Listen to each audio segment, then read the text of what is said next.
누군가와의 관계가 이유 없이 멀어진 적이 있으신가요? 아무리 잘해줘도 마음을 다해도 서로가 서운해지고 차가워질 때가 있습니다. 그건 잘못된 사유의 습관이 만든 틈일지 모릅니다. 구독과 좋아요로 응원해 주시면 힘이 납니다. 사람은 누구나 사랑받고 싶어 합니다. 하지만 그 사랑이 내가 바라는 방식으로만 오길 원하게 되면 서로는 점점 지쳐가기 시작합니다. 당신은 혹시 이런 생각을 해본 적 있나요? 내가 이렇게 해줬으니 저 사람도 당연히 이렇게 해줘야지. 이 생각이 자라나면 인연은 기대라는 이름의 올가미에 갇히고 맙니다. 아리스토텔레스는 관계를 우정의 형태로 나눴습니다. 쓸모로 맺어진 인연, 쾌락으로 이어진 인연, 그리고 덕을 기반으로 깊어지는 인연이 있다고 했죠. 이 세 가지 중 가장 깊고 오래가는 관계는 상대에게 무언가를 기대하지 않고 그 사람이 존재하는 그대로 기뻐하는 태도에서 시작됩니다. 하지만 현실에서 우리는 가족이라서, 연인이라서, 친구라서 당연히 해줄 거라 믿고 요구합니다. 그러다 그것이 채워지지 않으면 실망하고, 실망이 쌓이면 서운함이 되고, 서운함은 결국 거리감이 됩니다. 노자는 이렇게 말했습니다. 강한 것은 부러지고 부드러운 것이 오래간다. 당신의 기대가 강할수록 그 인연은 더 쉽게 꺾입니다. 관계란 물과 같습니다. 손에 꼭 쥐려 하면 흘러내리고 손을 펴면 가만히 머무릅니다. 기대는 줄이고 호흡은 맞춰보세요. 당신이 준 것을 똑같이 돌려받지 못해도 그 자체로 충분히 따뜻했던 순간이 있었다면 그 인연은 여전히 살아있습니다. 기대보다 관찰을, 요구보다 이해를. 그것이 인연을 지키는 첫걸음이 됩니다. 가까운 사람일수록 더 많이 참습니다. 왜냐고요? 잃고 싶지 않으니까요. 하지만 그 참음이 누적되면 결국 감정은 말이 아닌 표정과 분위기로 흘러나오기 시작합니다. 스토아 철학은 감정의 노예가 되지 않는 법을 가르칩니다. 분노나 실망은 자연스러운 감정이지만 그 감정에 함몰되면 우리는 이성을 잃습니다. 그런 상태에서 내뱉은 말은 애초에 하고 싶었던 말이 아닌 상처 주기 위한 무기가 되고 맙니다. 그래서 많은 사람들은 차라리 말하지 않기로 합니다. 분위기를 망치고 싶지 않아서 지금 당장은 괜찮을 거라 믿고, 하지만 그 침묵은 결국 침전된 분노가 되어 어느 날 갑자기 폭발합니다. 노자는 말했습니다. 말이 많으면 다투게 된다. 그러니 침묵하라. 하지만 그 침묵은 스스로를 파괴하는 침묵이어선 안 됩니다. 진짜 성숙한 관계는 말하지 않아도 아는 사이가 아니라 말할 수 있어서 더 가까워지는 사이입니다. 내가 느끼는 감정을 온전하게 설명할 수 있는 용기, 그리고 그것을 들어줄 자세. 이 두 가지가 없다면 그 관계는 점점 무너집니다. 침묵은 평화를 주는 것 같지만 말해야 할 것을 삼키면 그 평화는 거짓이 됩니다. 소중한 인연일수록 때로는 불편한 대화를 선택해야 합니다. 그것이 서로를 진짜 이해하는 과정이기 때문입니다. 당신이 매일 마시는 물이 어느 날 갑자기 나오지 않는다면 그제서야 우리는 그것이 고마운 것이었다는 걸 깨닫습니다. 인연도 그렇습니다. 처음에는 모든 것이 감사하게 느껴집니다. 그 사람이 있어줘서, 말 걸어줘서, 함께 있어줘서. 하지만 시간이 흐르고 익숙해지면 우리는 어느새 당연한 것으로 여깁니다. 스토아 철학자 에픽테토스는 감사란 훈련된 시선에서 비롯된다고 했습니다. 아침에 눈을 떴을 때 숨 쉬고 있음에, 누군가 당신의 이름을 불러주는 일상에, 그 작은 순간들이 결코 당연하지 않다는 것을 늘 마음에 새겨야 한다고 말했죠. 문제는 고마움을 말로 표현하지 않으면 상대는 점점 소외감을 느낀다는 겁니다. 이 사람은 내가 있어도 없어도 똑같겠구나. 이런 생각이 들기 시작하면 그 인연은 조용히 멀어지기 시작합니다. 노자의 말처럼 세상에서 가장 부드러운 것이 가장 단단한 것을 뚫는다 했습니다. 감사라는 말 한마디, 당신이 있어서 다행이에요라는 그 한마디가 때로는 싸움보다 조언보다 훨씬 깊이 마음을 움직입니다. 관계는 누군가를 감동시키는 대단한 일이 아니라 익숙한 것에 감탄할 줄 아는 일상에서 피어납니다. 그 사람이 여전히 옆에 있다는 사실, 당신을 위해 커피 한 잔 내려준 그 마음, 아무 말 없이 기다려준 그 눈빛에 오늘 마음을 기울여 보세요.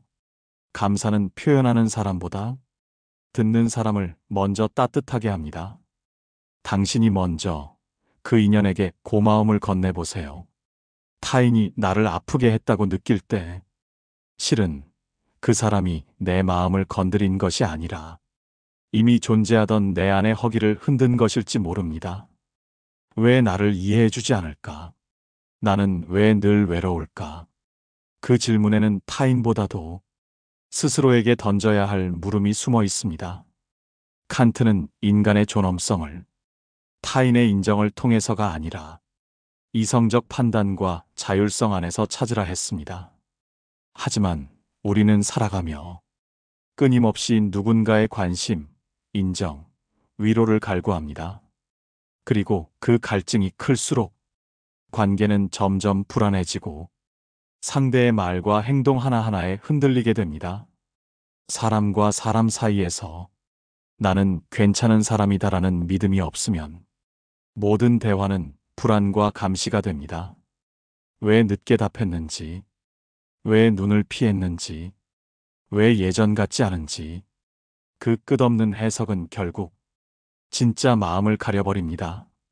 노자는 외부가 아니라 내부의 고요를 이야기했습니다. 세상이 아무리 시끄러워도 자신의 마음이 평온하다면 그 사람은 흔들리지 않는다고 말이죠. 당신이 사랑받고 싶은 이유가 나 자신이 부족하다고 느껴서라면 그 사랑은 언젠가 고장납니다. 왜냐하면 상대는 결핍을 채우는 존재가 아니라 함께 걸어가는 동반자이기 때문입니다.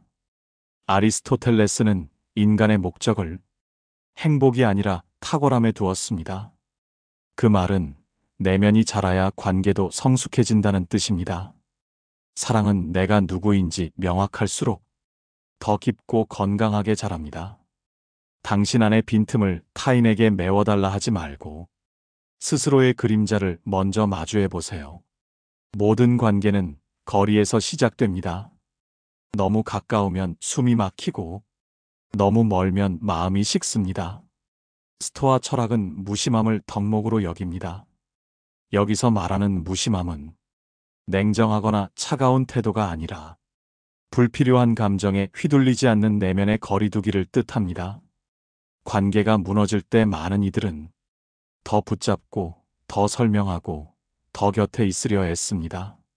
하지만 그럴수록 상대는 내가 숨 쉴 틈이 없다는 압박을 느낍니다.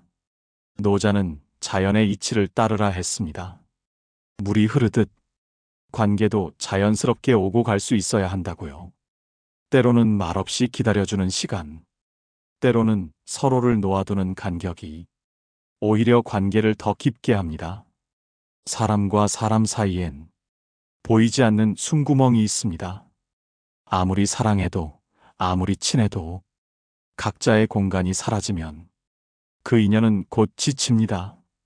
당신은 지금 누군가의 숨구멍을 막고 있지는 않나요?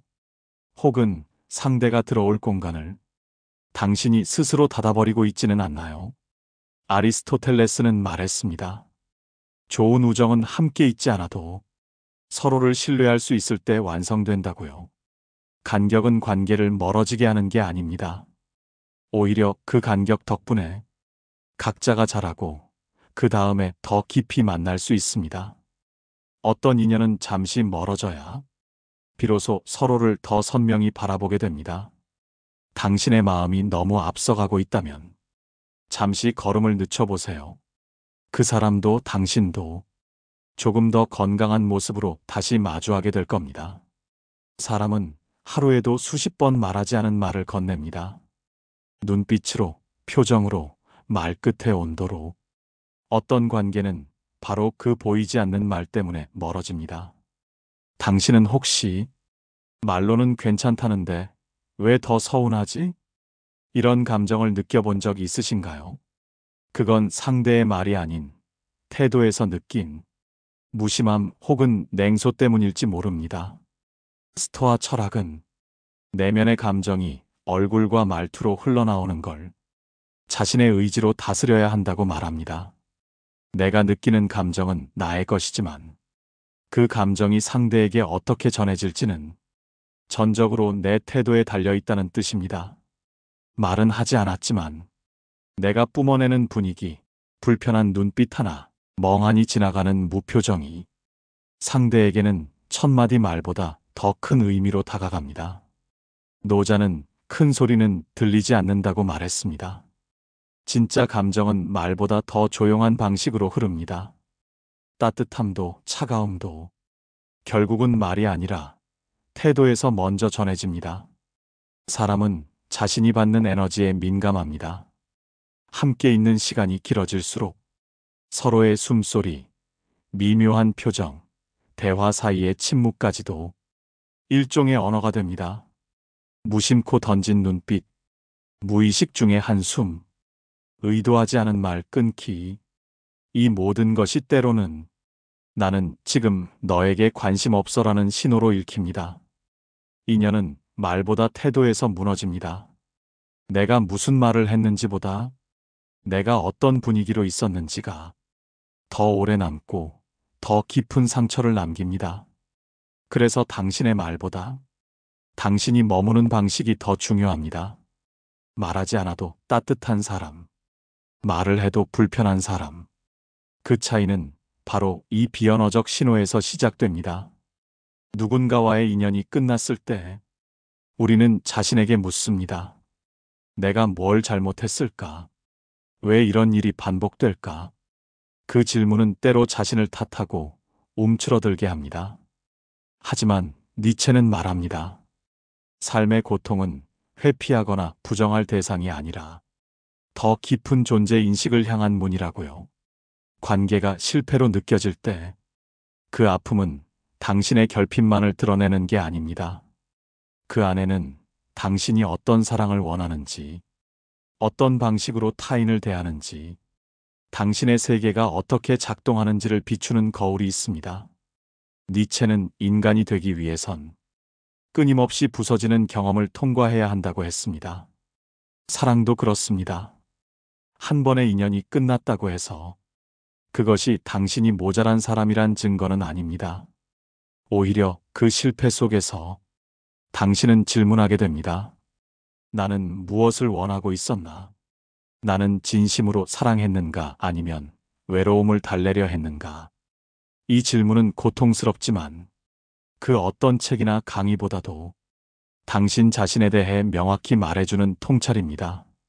스토아 철학자들은 실패나 손실의 감정을 내면을 다지는 기회로 삼으라 했습니다. 우리는 흔들릴 때 비로소 자신의 중심이 어딘지 깨닫게 됩니다. 관계의 끝은 누군가가 나를 거절했기 때문이 아니라 내가 더 성장해야 할 지점을 마주한 것입니다. 당신이 만났던 사람들, 그들이 남기고 간 따뜻함도 상처도 모두 당신을 당신답게 만들어주는 일부입니다. 인연이 회복되는 순간은 크게 말하거나 특별한 사건이 있어서가 아닙니다. 오히려 아무 말도 하지 않았지만 그 마음이 전해졌을 때 두 사람 사이에 있던 장벽이 조금씩 허물어집니다. 노자는 물을 닮으라 했습니다. 가장 낮은 곳으로 흐르고 어떤 것도 부수려 하지 않으면서 결국에는 모든 것을 감싸 안는 존재라고요. 진짜 배려는 자신을 드러내는 것이 아니라 상대를 먼저 바라보는 것에서 시작됩니다. 무엇을 해줬는지를 말하지 않고 무엇을 느꼈을지를 먼저 읽는 태도. 가까운 사람일수록 말이 없어도 설명이 없어도 알아주길 바라곤 합니다. 하지만 그 바람은 오히려 관계를 갉아먹습니다. 왜 몰라줄까라는 서운함이 쌓이면 그때부터 상대를 향한 시선이 아닌 내 감정의 늪에 빠지게 됩니다. 노자는 말합니다. 자기를 비우는 자가 충만해진다. 이 말은 단순히 겸손하라는 뜻이 아닙니다. 관계 안에서 내가 얼마나 주고 있는지 따지지 않고 상대가 있는 그대로 존재할 수 있게 해주는 것. 그것이야말로 비움의 철학입니다. 사람은 누구나 자신이 평가받지 않는 공간에서 비로소 마음을 놓습니다. 그 공간을 내어주는 사람이 결국 가장 깊은 인연을 얻습니다. 배려는 말로 설명할 필요가 없습니다. 차를 타고 갈 때 창문을 먼저 닫아주는 손, 피곤해 보일 때 조용히 자리를 내어주는 눈빛, 상대의 마음을 먼저 알아채고 말없이 건네는 작은 온기. 그런 비언어적 배려는 때로 어떤 사과보다, 어떤 설명보다 더 깊은 화해의 시작이 됩니다. 가까운 관계일수록 작은 말 한마디에 마음이 상하고 한 번의 서운함이 오래 남습니다. 그럴 때마다 우리는 이런 마음을 품습니다. 왜 내가 먼저 연락해야 하지? 내가 사과하면 지는 것 같아. 이 마음의 이름은 자존심입니다. 아리스토텔레스는 인간은 사회적 동물이며 관계를 통해 자신의 존재를 실현한다고 했습니다. 그 말은 우리는 결코 혼자서는 온전히 살아갈 수 없다는 뜻입니다. 하지만 자존심은 우리를 고립시킵니다. 서로를 향한 진심보다 이기고 싶다는 감정이 앞설 때 그 관계는 경쟁이 되고 결국 틈이 생깁니다. 자존심은 자존감과 다릅니다. 자존감은 내가 어떤 사람인지 아는 힘이지만 자존심은 내가 손해보기 싫다는 마음에서 비롯됩니다. 그래서 자존심은 지키려 할수록 상대를 밀어내게 됩니다. 노자는 말했습니다. 물이 가장 낮은 곳에 있기 때문에 모든 것을 이긴다고 낮춘다는 것은 비굴함이 아니라 관계를 지키고자 하는 용기입니다.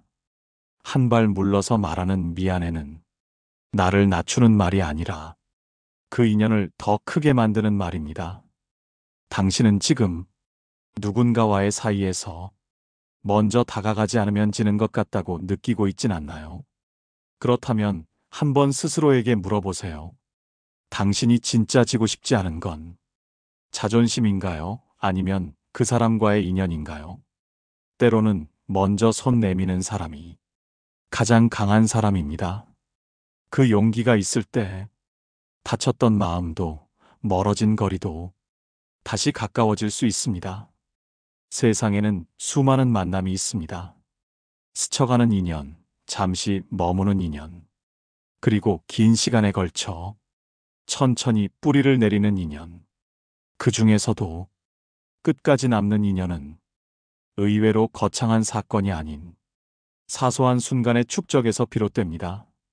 아침 햇살처럼 조용히, 꾸준히, 따뜻하게. 아리스토텔레스는 진정한 관계는 선함과 덕을 바탕으로 한 우정이라고 했습니다. 이 관계는 즉각적인 만족이 아니라 시간을 통해 서로를 더 깊이 이해하는 과정에서 피어난다고요. 그런 인연은 감정에 휘둘리지 않고 기대보다 이해가 앞서며 내가 힘들 때 말없이 옆에 있어주는 사람입니다. 노자도 말했습니다. 큰 사랑은 겉으로 드러나지 않으며 진짜 가치는 조용히 머무는 데 있다고요.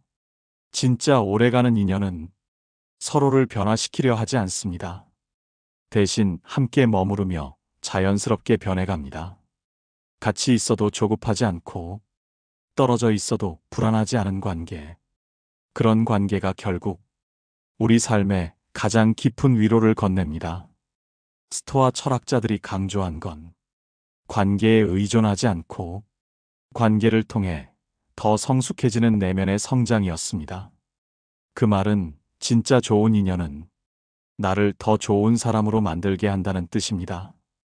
당신의 곁에 그런 사람이 있다면 지금 그 사람에게 말없이 따뜻한 눈빛 하나 건네보세요.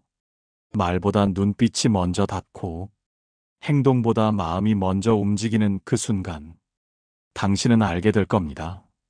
이 인연이 얼마나 소중한지를. 이 영상이 마음에 닿았다면, 좋아요와 구독은 다음 영상을 준비하는데 큰 힘이 됩니다. 오늘 하루 자신에게 가장 따뜻한 사람이 되어주시길 바랍니다. 감사합니다. 인생지혜였습니다.